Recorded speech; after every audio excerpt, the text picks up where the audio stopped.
New York Knicks former GM Scott Perry has spoken out on the team's trades that they have made, and he is not the only one, and we have to break this down. So what's up, guys? Welcome back to Knicks Digest. It's Chris here, and we're going to waste no time jumping right into the video today because Scott Perry has recently spoken out on the Knicks trades and said that he loves the position that the Knicks are in, and they did exactly what they had to do. He said that Alec Burks is a trusted guy, and he brings that scoring in when they lost Emmanuel quickly, and Bogdanovich can average 20 points per game. And he said what they have now is definitely good enough to get to the Eastern Conference Finals and to give the Celtics a run for their money. Obviously, huge praise from a guy who was around the New York Knicks not that long ago, but the Knicks are a much different team than when Scott Perry was around, as now all the young guys that Perry was there for the rebuild for, RJ Barrett, Emmanuel Quickly, Obi Toppin, Quentin Grimes, all of them are gone. The kids are gone. There was, in 2022, when we realized we were not going to make the playoffs after a tremendous breakout 2021 season, we started this thing called the Play the Kids movement, where we really just wanted the young guys out there and to build around RJ Barrett, Emmanuel Quickly, Grimes, all them, Mitchell Robinson, of course. But unfortunately, that did not happen. The Knicks ended up missing the playoffs and then still playing Alec Burks and Julius Randle a ton. But look who has now survived more than anyone else, given he was traded for a while, but now he's back. Alec Burks and Julius Randle have held out. They are now teammates once again on the New York Knicks, and the Knicks are looking to make an absolute surge for the NBA Finals. Now, I get that they're not exactly there yet, but they are getting closer.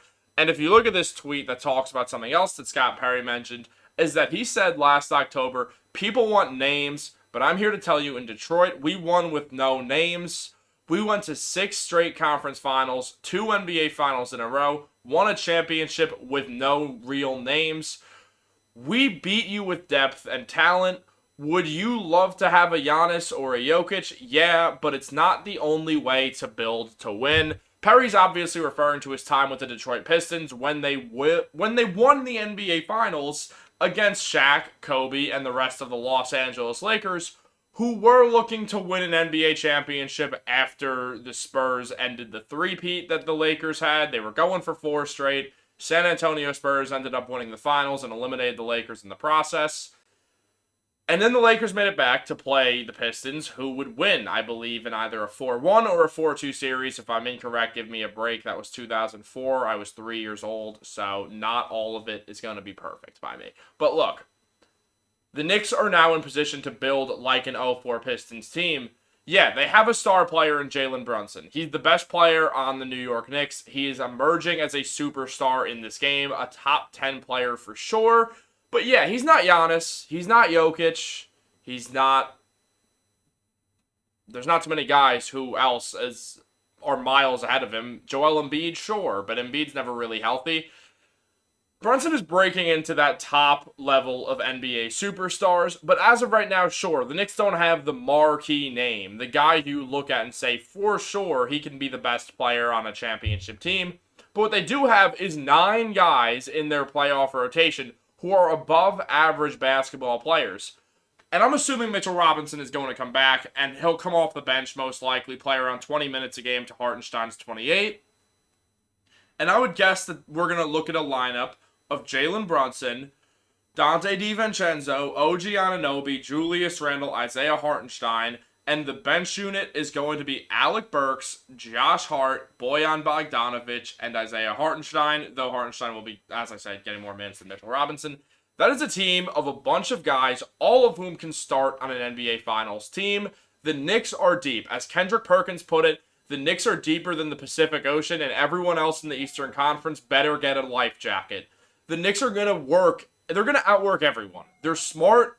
They're a scrappy group, and they embody New York. That blue-collar, grind it out. We're not going to let you work harder than us. We're not getting outworked on the basketball court. That's just not happening. Now, the Knicks have shown a resiliency throughout the year. There's been funny memes where it's like, yeah, the NBA keeps having these 140-point games, then teams go into MSG, and the Knicks just beat you over the head with a metal bat. Because the Knicks play defense. They play tough, rugged defense, and they get out on offense, and they just beat you. The Knicks win games that they're not supposed to be winning. It's just how good they've been this season. They're well coached by Tibbs. Everything is falling into place for the Knicks. There's a reason why Scott Perry is so high in them, and not just Scott Perry.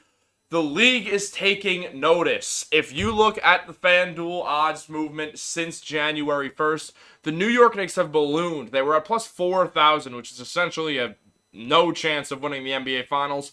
They're now tied for the 5th highest odds to win the NBA Finals at plus 1,500. Still a long shot, but just ahead of them are the Los Angeles Clippers and Milwaukee Bucks, both of whom are shady because injuries and depth issues potentially. And then you look at the Celtics, who are probably the best team in the NBA, but they better stay healthy, and Porzingis is not known to stay healthy. And the Denver Nuggets, who have shown that they're not the same Denver Nuggets team that they were last year. The Knicks really can contend for a finals. They're the deepest team in the NBA once again. I mean, a bench of Alec Burks, Josh Hart, Bojan Bogdanovic, Mitchell Robinson / Isaiah Hartenstein. I'm not even bringing up Deuce McBride because I don't know if he's going to be getting playoff minutes with this team. I doubt Tibbs is going 10 deep in the playoffs. It's going to be weird to see what he does. I don't know who's going to be the odd man out of these 9 guys. Or maybe Tibbs will go a deeper rotation in the playoffs because the Knicks can really use it. These guys are vets. This is a team that wants to win in the near future. I was saying not too long ago that the Knicks were 2 to 3 years away from real contention. Not anymore. And plus, they have 9 first-round picks to work with. The Knicks made all those moves and have not given up a single first-round pick in the process. They got 9 picks. They have the contract of Bojan Bogdanovic to use in a trade for a star player come this offseason to put them over the top. Teams are going to look at the Knicks and say, okay, this is a built team. I don't have to go there. I don't have to be the savior of the team. I have to go and add on to the greatness that this team already has accomplished. This is a team that needs, or doesn't need a star to win, but needs a star to put them over the top and make them, honestly, potentially the favorites to win the NBA Finals. They have built this the right way, and that is because of what Leon Rose has done. And it's so insanely done right that Bill Simmons, resident Celtics fan, so he's a Knicks hater, is even hyping up the Knicks. He said, what an awesome trade. I've been worried about the Knicks from a Celtics fan standpoint. They could hang with the Celtics in a playoff series. They're tough. They're hard to go through. They're really good at home. They have a closer in Jalen Brunson. They have OG to throw at Tatum. They have size. They're a legit threat. And not only Jalen Brunson anymore. Alec Burks was the Knicks closer for a while before Brunson, and he was good at it. Burks is a clutch player who can create his own shot and really hit from deep well, especially in the clutch. They have options. They have different guys to go to. Dante DiVincenzo has been averaging 29 points per game since Julius Randle went down with an injury. So I don't know when the hell DiVincenzo decided, hey, by the way, I'm elite now too. But the Knicks have shown that they are, from top to bottom, a team that can just bash you over the head and never quit. And that is how you win a finals. The Knicks are in perfect position right now. And an NBA GM said to Michael Scotto before the trade that he thinks the Knicks are the second best team in the East. It's amazing to watch Jalen Brunson. He just finds a way. And the GM said that he would take him over Halliburton and consider taking him over Shai Gilgeous-Alexander, who in my mind is second in the MVP voting. He's got the perfect coach for him in Tibbs. Anunoby's been great for them. DiVincenzo is shooting like Steph Curry all of a sudden too. The reason why these guys are fitting so well is because the Knicks are just playing well. They're a high-class organization now. You come in here, you understand the vibe, you get with it, and then you just hit the ground running. I can't wait to see Burks and Bogdanovic play their first games with the New York Knicks. Well, Burks' first game back with the New York Knicks, and Bogdanovic's first game with the Knicks. Bogdanovic will probably start at the 4 for a while with the Knicks while Randle gets right. And he's just such a good guy to plug in because he's an elite shooter. It just gives the Knicks more and more shooting. This is a great team that the Knicks have had here. And it's going to be interesting to see what they're doing. But clearly, a lot of people around the NBA do believe in them. Kendrick Perkins was the first one. But this is an elite Knicks squad. Don't be surprised if they can make a run for the NBA Finals this year. It's possible. Is it probable? No. But they have a real legitimate chance to win the NBA Finals for the first time since 1999. And that is very exciting. Alec Burks is coming off the bench. And he's going to replace Quickly well. Quickly averaged around a career average of 13, 14 points with the Knicks, especially in the later years, around 14. Burks this season's putting up 12.5 points per game while shooting 40% from 3 and 90% from the free throw line. He's a clutch player. He's been around the league. He's been on a lot of teams, good and bad. The man has experience like no other. And also, we know Bojan Bogdanovic, 20-point per game scorer, 3.5 rebounds, 2.5 assists, underrated playmaking for sure. And also 47% from the field, 41.5% from 3. His effective field goal percentage is 57%. That means when he shoots the ball 57% of the time, that ball is going in the hoop.